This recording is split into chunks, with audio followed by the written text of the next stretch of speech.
काम तो क्या कहूंगा मैं, भ्रष्टाचार का एक अड्डा इस तरह से जमा के बैठे हैं। कौन इन अधिकारियों के पीछे है, कौन जनप्रतिनिधि ऐसे गलत काम हमारे पुरोला क्षेत्र में करवा रहे हैं कि 6 करोड़ के बजट का जो बंदरमाट प्रशासक के टाइम पे हुआ है, कितना दुर्भाग्य है हमारा। 21वीं सदी के लोग आज भी डंडी कंडी में जा रहे हैं। कहीं लाइट की व्यवस्था नहीं है, कहीं पानी की व्यवस्था नहीं है। जल जीवन मिशन की पूरी पूरी धज्जियां उड़ा रखी है। जल जीवन मिशन में किसी ने एक पाइपलाइन नहीं लगा रखी है। कहाँ गया इतना पैसा। साथियों प्रणाम, नमस्कार। एक बार पुनः आप सभी का स्वागत है पाठ संदेश पे। और आज बात करेंगे उत्तरकाशी जनपद के पुरोला नगर पालिका या पुरोला के विकास कार्यों को लेकर। कल एक घटनाक्रम जब सामने आता है कि नगर पालिका में कुछ निविदाएं जो है आमंत्रित हुई, और वो निविदाएं जो पब्लिश होती है वो बाहर के किसी पेपर पे पब्लिश होती है और विकास कार्य पुरोला के होते हैं। तमाम घटनाक्रम जब संज्ञान में आता है तो उसको लेके कहीं ना कहीं जो पंजीकृत ठेकेदार नगर पालिका के हैं उनमें आक्रोश भी दिखता है। और वो आक्रोश की वजह यह थी कि निविदा आमंत्रित हुई पुरोला के विकास के लिए 12 योजनाएं, और वो पब्लिश होती है बाहर के पेपरों पे। यानी कि जहां विकास होना है वहां के लोगों को पता भी नहीं है कि ये योजनाएं हमारे विकास के लिए बनी है या ये योजना हम लोगों के क्षेत्र हित के लिए है। जब ये पूरा प्रकरण सामने आता है तो उसके बाद कहीं ना कहीं चर्चाओं का बाजार जो है गर्म हो जाता है, और उसके बाद तमाम अनेकों बातें सामने आने लगती है। लेकिन वो सब चीजों को लेके हम चर्चा करेंगे कि आखिर इतना सब कुछ हो रहा है, सरकार तमाम बड़ा बजट एक देती है, लेकिन उसमें भी अगर बंदरबांट होती है या माना इस तरीके की हरकतें सामने आती है, तो इन सभी चीजों के लिए चर्चा करेंगे। हमारे साथ एक खास मेहमान और पुरोला नगर के एक युवा अमित नौटियाल हैं, उनसे बात करेंगे। तो चलिए अमित जी, स्वागत है आपका पाठ संदेश पे। जी नमस्कार। पाठ संदेश के सभी व्यूअर्सों को मेरा प्रणाम। तमाम विकास की बड़ी बड़ी बातें हो रही है, विकास के बड़े बड़े वादे हो रहे हैं, और बड़ा बजट एक सरकार के द्वारा जो दिया जा रहा है क्षेत्र हित के लिए। लेकिन जो कल एक घटनाक्रम 13 दिसंबर को नगर पालिका पुरोला में सामने आता है कि आज जो है निविदा जमा करने की या टेंडर फॉर्म जमा करने की अंतिम तिथि है, और तब जाके स्थानीय जो पंजीकृत विभागीय ठेकेदार हैं उनको पता चलता है कि यहाँ कोई निविदा जो है किसी विकास कार्य के लिए आमंत्रित हुई थी और यहाँ के ठेकेदारों को पता नहीं है। क्या पूरा घटनाक्रम है? कल हम इसी घटनाक्रम के चलते हुए नगर पालिका कार्यालय में गए थे, और कार्यालय में जब हमने वार्ता करी, वहाँ युवा मौजूद नहीं थे, कोई प्रशासक नहीं था। किस प्रकार से आप टेंडर कॉल कर रहे हैं, क्या टेंडर की नियमावली है, और किस पेपर पे आप। जब हमने वहाँ किसी बाबू से बात करी तो वो कहते हैं कि हमने दैनिक अखबार जो हमारे क्षेत्र में आता है उस अखबार पे। मैंने कहा उस अखबार का आप दिनांक बता दीजिए, अखबार के हम देखेंगे, पढ़ेंगे। फिर भी हमें 5 तारीख के अखबार हमने जब टटोले तो अखबार में किसी भी प्रकार की विपत्ति नगर पालिका परिषद की ओर से कोई भी टेंडर कॉल नहीं की गई थी। अपितु ये कहीं भारी अखबार जो कि हमारे क्षेत्र में ना आकर किसी और क्षेत्र में जाता है, जैसे नैनीताल, हल्द्वानी या देहरादून, इनकी कोई सांठ गांठ है किसी के साथ जो इन अखबारों को छापते हैं, और इस प्रकार से लोगों को और हमारे जो रोजगार की दृष्टि से हमारे छोटे छोटे ठेकेदारों को गुमराह कर रहे हैं। कहीं ना कहीं जो पुरोला के विकास की निविदा यदि बाहरी क्षेत्र के न्यूज़पेपर पे पब्लिश की जाती है तो क्या लगता है आपको कि कहीं ना कहीं न्यूज़पेपर भी जो निविदा पुरोला के लिए लगनी थी वो निविदा जो है हल्द्वानी या कहीं और पेपरों पे पब्लिश कर दी जाती है? क्या कहना चाहोगे? दीपेंद्र जी, मैं आपको बताना चाहता हूं कि जो ये व्यक्ति इस प्रकार के घिनौने हरकतें कहूंगा मैं इनको, क्योंकि जिस प्रकार से इन व्यक्तियों ने कहीं बाहर के न्यूज़पेपर को इस प्रकार का ठेका दे रखा है या उन्हें विज्ञापन का ठेका दे रखा है कि आप हमारी निकालो, और इनके जन साहूकार जो इनके चंद लोग हैं जिन्होंने पूर्व में भी नगर पालिका में काम करे हैं, काम तो क्या कहूंगा मैं, भ्रष्टाचार का एक अड्डा इस तरह से जमा के बैठे हैं। कौन इन अधिकारियों के पीछे है, कौन जनप्रतिनिधि ऐसे गलत काम हमारे पुरोला क्षेत्र में करवा रहे हैं और इनका क्या मकसद है और क्या करना चाह रहे हैं। कम से कम बहुत सी योजनाएं ऐसी है हमारे संज्ञान में आई जब हमने लोगों से वार्ता करी। तो मैं आपके चैनल के माध्यम से लोगों को ये भी बताना चाहता हूं कि बहुत से ऐसे करप्ट अधिकारी हैं जो हमारे क्षेत्र में रह रहे हैं और हमारे क्षेत्र को यूं बदनाम कर रहे हैं और तमाम कुछ लोगों से सेटिंग कर अब तक आप नेताओं के जिंदाबाद के नारे लगाते रहोगे। यदि बात करें कि इससे पूर्व भी पुरोला जब पालिका नहीं थी, एक बड़ा बजट जो है विलोपित हुआ है यहाँ से विकास का, तमाम चीजें जो सामने आ रही है, किस तरीके से देखते हो? और आप थोड़ा सा इसमें प्रकाश डालिए, इतनी योजनाएं जो विलोपित हुई है उससे कितना विकास पुरोला का अधर में अटका हुआ है।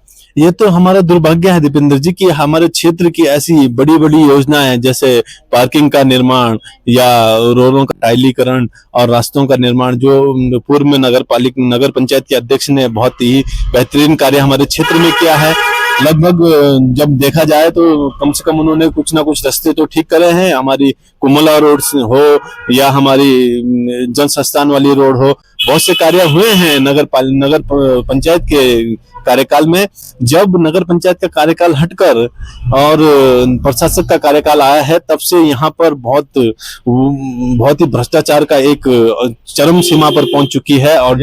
और आखिर में पुनः एक बार आपके पाठ संदेश के माध्यम से लोगों को जागरूक करने के लिए बता देना चाहता हूं कि कब तक तुम इन नेताओं के चमचागिरी और नेताओं के बारे में बोलते रहोगे, कब तक इनके जिंदाबाद के नारे और झंडे उठाते रहोगे। आए दिन अगर कोई व्यक्ति यहाँ से देहरादून जाना चाहता है तो 3 घंटे वो यही इसी पुरोला मार्केट में जाम की समस्या को लेकर, बहुत सी समस्या ऐसी हमारे क्षेत्र की जिस पे कोई बात नहीं करता है।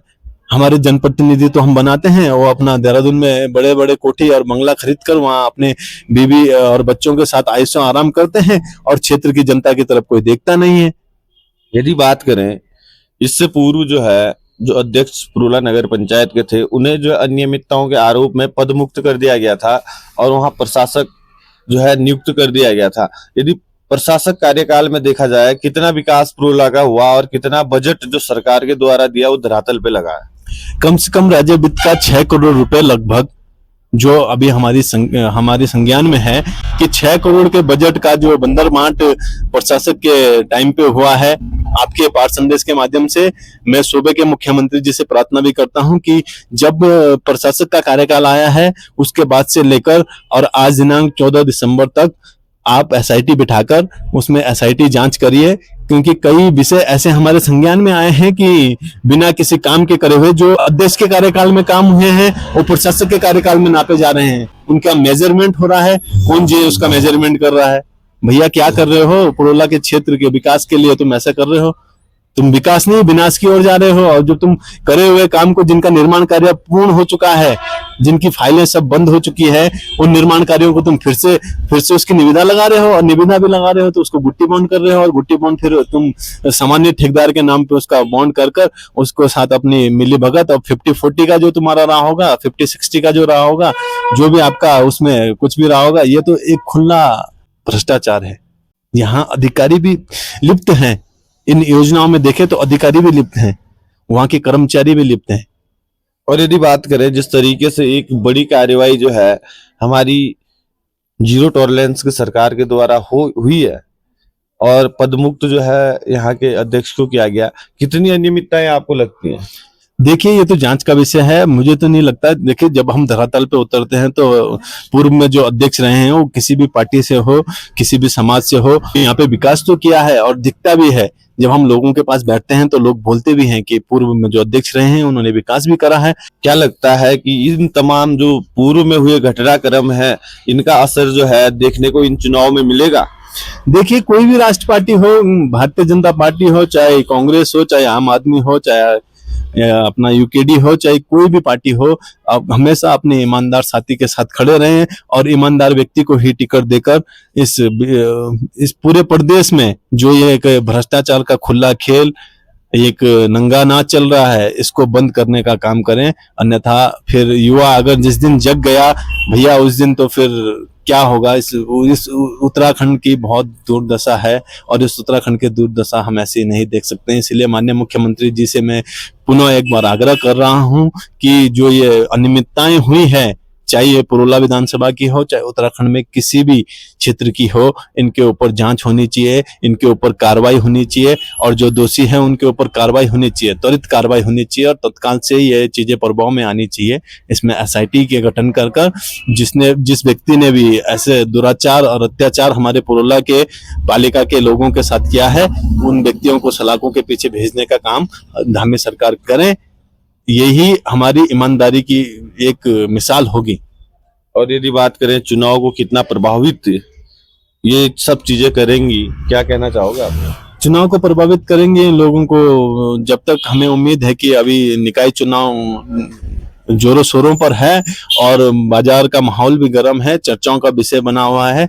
कल जब हमने इस घटनाक्रम को देखा तो हमें इस क्षेत्र के लिए बहुत दुख और पीड़ा होती है, क्योंकि यहाँ के जनप्रतिनिधि तो कुछ करना नहीं चाहते हैं और अपने बड़े बड़े लंबे लंबे कुर्ते पहनकर इस क्षेत्र के साथ बहुत बड़ा खिलवाड़ कर रहे हैं और भ्रष्टाचार का खुला अड्डा खोल रहे हैं और बड़ी बड़ी गाड़ियों में घूम रहे हैं। आप घूमिए, आपका ठीक है, आप गाड़ियों में घूमिए, आप कुछ भी करिए, उससे हमें मतलब नहीं है, पर आप भ्रष्टाचार का एक खुला खेल बंद कर दीजिए। अधिकारी की इतनी हिम्मत नहीं है कि वो बिना किसी भारी समाचार पत्र के उस पर अपनी विपत्ति दें और बिना नियम कानून के धज्जियां उड़ाते हुए अपने हिसाब से तानाशाही बनकर अपने कार्यालय के, चाहे कोई भी विभाग हो, पीडब्ल्यूडी हो या जल संस्थान हो या सिंचाई हो या लघु सिंचाई हो। अभी लघु सिंचाई के कई से मामले आए थे, अभी हमने वहां के एक्शन से बात करी है कुछ टाइम पहले। उन्होंने हमारी नालियों के बहुत बुरे हाल थे, फिर गांव के लोगों ने अपना चंदा इकट्ठा कर जब गांव के लोगों को चंदा इकट्ठा करना है तो आपके विभाग में आप अपने विभाग में ताले लगा दीजिए और आपकी बस की नौकरी करनी नहीं है तो आप अपने घर चले जाइए। बहुत से उत्तराखंड में बहुत से ऐसे युवा बेरोजगार हैं, पढ़े लिखे हमारे पास, जो नौकरी के लिए सक्षम है और ईमानदारी से अपने कार्य को संभाल सकते हैं। क्या लगता है आपको कि जो निविदाएं, मतलब यहाँ के लोगों को जिन योजनाओं के बारे में पता ही नहीं है, उन योजनाओं पे धरातल पे कार्य हो पाएंगे सही से? नितिन जी, मैं आपसे कहना चाहता हूं कि इन पे जब भी निविदाएं लगी है तो जो योजनाएं सीएम घोषणा में हो, चाहे दूसरे किसी मद से हो, चाहे राज्य वित्त का हो, और कोई व्यक्तिगत व्यक्ति नहीं कह सकता है कि राज्य वित्त का पैसा हमने कहीं से स्वीकृत करा के लाया है, हमने अपने आका से सेटिंग कर या कुछ इस चीज से। कोई ये राज्य वित्त का पैसा है और राज्य वित्त का पैसा नगर पालिका परिषद में आता है, जैसे सफाई कर्मचारी हैं या किसी की तनख्वाह निकालनी है या हमारे क्षेत्र में छोटे मोटे कार्य हैं जिनको युवा अपने माध्यम से कर सकता है, प्रशासक अपने माध्यम से कर सकता है। तो हम तो कह रहे हैं कि आप इन योजनाओं का एक बार अपना स्थलीय निरीक्षण कर जहां पर जरूरत है वहां जरूरतमंद ठेकेदार को बुलाइए और उसका बॉन्ड करिए और नियम के अनुकूल ना करिए, नियम के अनुरूप करिए। जो भी कार्य है नियम के अनुरूप करिए। अभी मैं आपके पार संदेश की न्यूज देख रहा था तो आप हमारे बहुत से दूर दराज के क्षेत्र में जहां लोगों की बड़ी पीड़ा की दयनीय स्थिति है, और मैं जनप्रतिनिधियों को कहना चाहता हूं कि भैया शहर को छोड़कर थोड़ा अपने क्षेत्र की ओर भी देखें, क्योंकि आए दिन अगर इलेक्शन होते हैं तो फिर आप हाथ जोड़ने के काबिल भी नहीं रह पाओगे।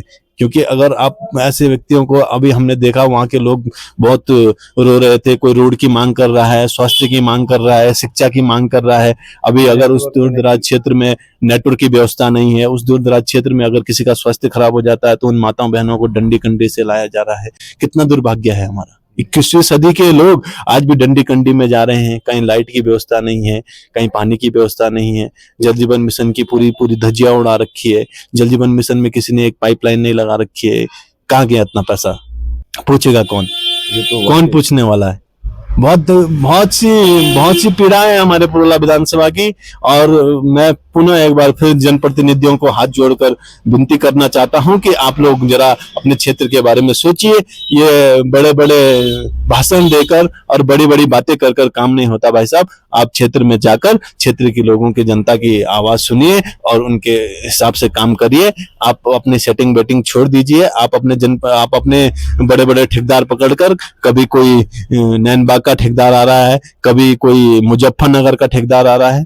अपने लोगों के बारे में सोचिए, उनको रोजगार दीजिए। यहाँ पे बहुत सी आवश्यकता है, स्वास्थ्य से लेकर बहुत सी हमें अभी आवश्यकता है, और इन आवश्यकताओं पे आप जनप्रतिनिधि, अगर आपको क्षेत्र की जनता ने कुछ देख के चुना है तो आप उनके बातों पर खरे उतरें और यहाँ पे मेडिकल कॉलेज हो गया, अपना पुरोला विधानसभा में मेन अपने पुरोला ब्लॉक में बाईपास की रोड हो गई, इन चीजों पे काम करेंगे और आपको एक ईमानदार प्रतिनिधि माना जाएगा। और जब तक ये भ्रष्टाचार का खुला अड्डा बंद नहीं होगा तब तक पुरोला विधानसभा की यह दयनीय हालत बनी रहेगी। इसीलिए किसी का चमचागिरी ना कर लोगों के साथ खड़े रहें और अपने पुरोला को बचाएं, अपने विधानसभा को बचाएं। तो चलिएगा, देखिएगा, वाकई वो क्षेत्र, वहां भी हम फिर से जाएंगे। बड़ी दयनीय स्थिति उस विकास खंड की है, मोरी विकास खंड की। वो दूरस्थ क्षेत्र, वो दूर दराज के क्षेत्र, और तमाम, चाहे हम दूर दराज के क्षेत्र की बात करें या शहरी क्षेत्र, हमारा पुरोला है, ये थोड़ा सा उस हिसाब से बहुत डेवलप है। यहाँ पे कई चीजें होना बाकी है, लेकिन आखिर कैसे वो चीजें होंगी जब इस तरीके से बिल्कुल भ्रष्टाचार का खुला खेल, और हम अपनी जिम्मेदारियों को ना समझ के कैसे जो है पुरोला के विकास योजनाओं की निविदा हल्द्वानी या अन्य स्थानों के न्यूज़पेपरों पे पब्लिश हो रही है, ये एक बड़ा सोचनीय प्रश्न है। इस पे कहीं ना कहीं लगाम लगना बहुत जरूरी है। तो बने रहिएगा पाठ संदेश के साथ। धन्यवाद, नमस्कार, प्रणाम।